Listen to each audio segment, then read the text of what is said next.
These were the 3 best and the 3 worst books that I read in 2025, in my opinion. Quick disclaimer, as usual, if you liked any of these books or disliked any of these books, that's cool. I'm not trying to offend. This is just my opinion. Okay, here we go. So starting off strong with probably my favorite read of this year, Wuthering Heights by Emily Bronte.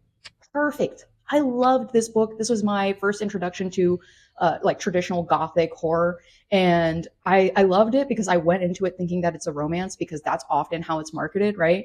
And to discover that this was actually just a really like suspenseful psychological horror novel was awesome. I loved it. 10 out of 10, no notes. Now moving on to my most hated book this year, and this is gonna ruffle some feathers. Bram Stoker's Dracula.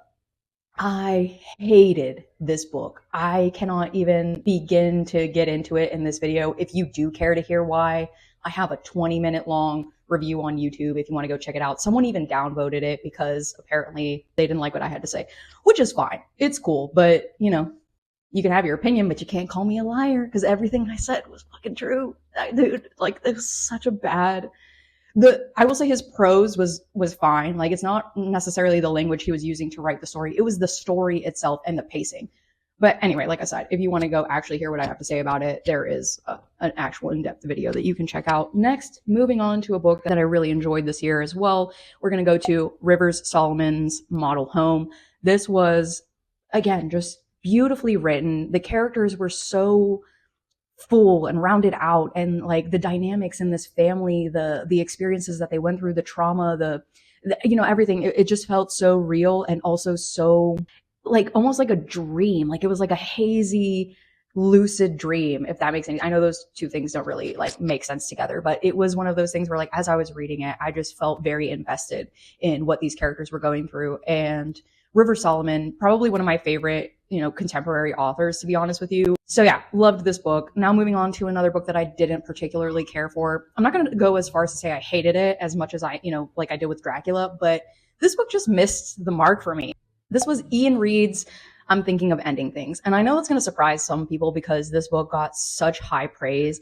And again, if you like it, that's cool. I just felt like the twist was very cheap. Like it just felt very like, oh wow, I didn't see that coming because it doesn't make any fucking sense. So Ian Reid's I'm Thinking of Ending Things. It just felt like one of the, like I knew, spoiler alert, I knew he was going to be the janitor that they found, but I just like the whole fact that everything was basically just made up and it was just all in his head right before he kills himself is just like, okay, cool, like whatever, dude. I don't know.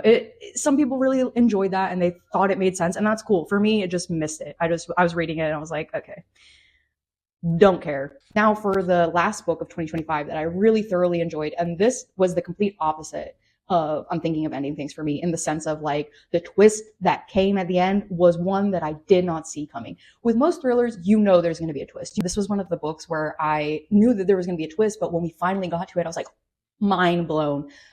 This was just a very fantastic novel. I thoroughly enjoyed it. If you have not heard of it, it is essentially about these two twin sisters who live in a cabin in the middle of the woods because they're just trying to escape their past and a very traumatic event that happened. And it kind of like goes back and forth between different perspectives and between different time periods.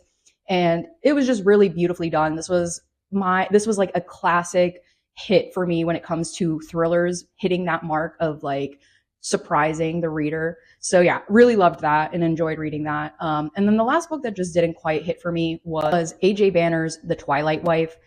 This was, again, another thriller, which it just felt so unrealistic. Like you're looking at the main character, you're like, why would you do that? Why would you do that? Why would you do that? It's just, you're constantly questioning like, okay, yeah, girl, you don't have your memory. I get that.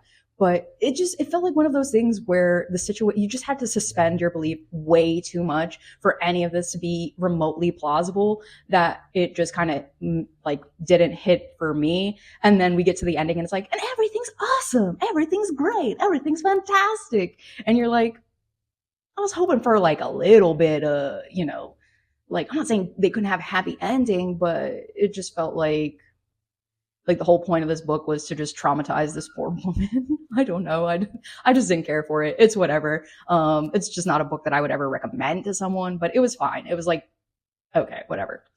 Anyway, this video is getting pretty long. These were my 3 best and 3 worst reads of 2025. If you're interested in more bookish content, that's awesome because you can just hit that follow button and you'll get it. All right, guys, see you next time.